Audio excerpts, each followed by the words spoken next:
how do we define community? And once we define or accept that we are in a community, um, what are our individual responsibilities to other members of that community? Uh, Today, Thursday, 26th May 2016, in downtown Winnipeg, which the time zone is GMT -6, Winnipeg, Manitoba, in Canada.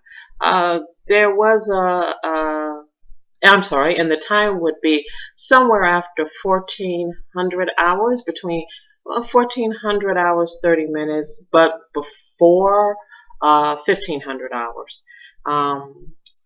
There was a young man who was being arrested by the police. Uh,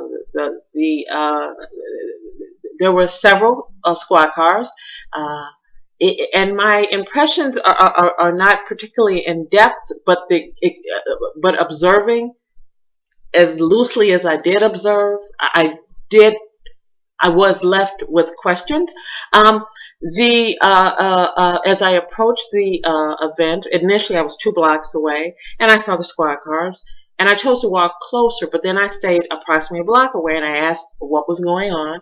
A woman told me she said a man had hit one of the cadets, Winnipeg cadets.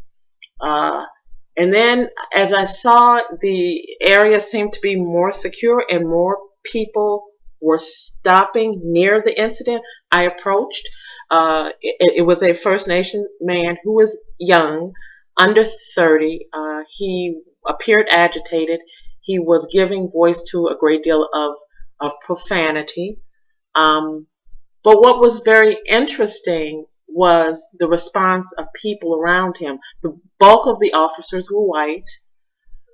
There was a First Nation woman who was observing the incident just like I was. She did not appear to have anything in common with this young man other than the fact, the commonality we all had with him, his humanity, but also she was First Nation, and she was explaining to another First Nation woman with a great deal of sadness. She said, and I quote, "You see, they mix these drugs, and this is what happened. You see, they mix these drugs." And I wondered, as I listened to her, why she even felt the need to explain or to explain the behavior of someone it was clear she didn't know. Was that her way of maintaining this young man's humanity? Was that because he was First Nation, or was just simply because she wanted to make sure we, the rest of the community, didn't think that was his normal behavior, normal, quote unquote? So she had to give reason that was her responsibility to whatever community that she defines herself being a part of. Then as I was approaching, I stopped people all along the way and asked what was going on. Total strangers. I don't know very many people in Winnipeg. And not only did they feel the responsibility, total strangers, not law enforcement, to tell me what was going on, what they believed what was going on, they also felt some responsibility, and the responsibility they felt, to me, a total stranger, was to tell me if it was okay or not to go closer. I asked specifically after I heard the First Nations woman explaining what she perceived to be the cause of this young man's quote unquote bad behavior. And again, when she explained it, she had a great deal of sadness in her voice. So I was at one point standing next to a white man, a man who appeared to be white. It was a person who appeared to be male and white, in his late 40s, early 50s, and I asked him what was going on. And he said with some disgust in his voice, "Well, you know, he's probably on something." He also, in my opinion, felt a need to explain and define what was the cause of this young man's behavior. But in his case, he had noticeably more, dare I say, judgment in his voice to explain this boy's behavior, this young man's behavior, but nevertheless he felt a need to explain it. I asked several people what was going on, what did they think. They all felt a need to tell me, a need, their responsibility, whether I should go closer or not, what they thought was going on. Not one single person said the obvious thing, which would have been completely reasonable. I don't know.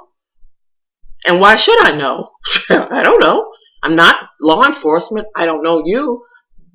But for some reason, in that moment and space that this incident was happening to this young man,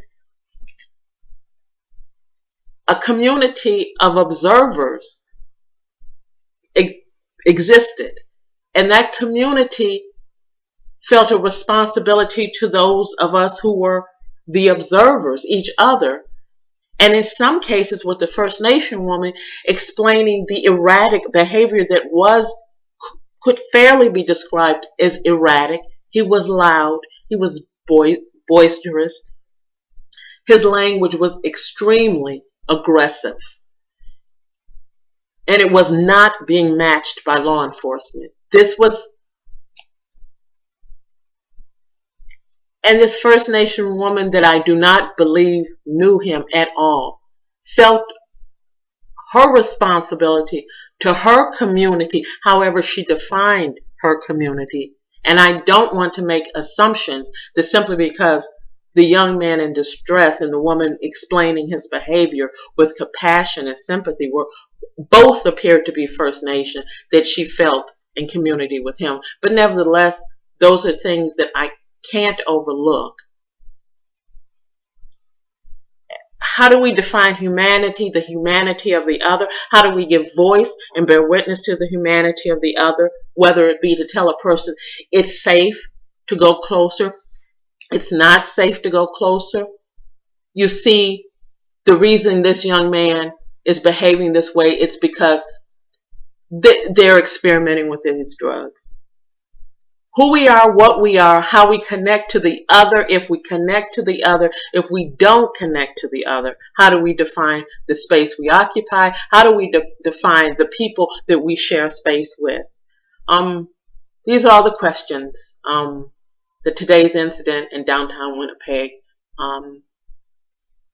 brought to my mind. Thank you very much. Again, this is Thursday, 26th of May, 2016. And that was just one experience from downtown Winnipeg in Manitoba in Canada. Again, thank you.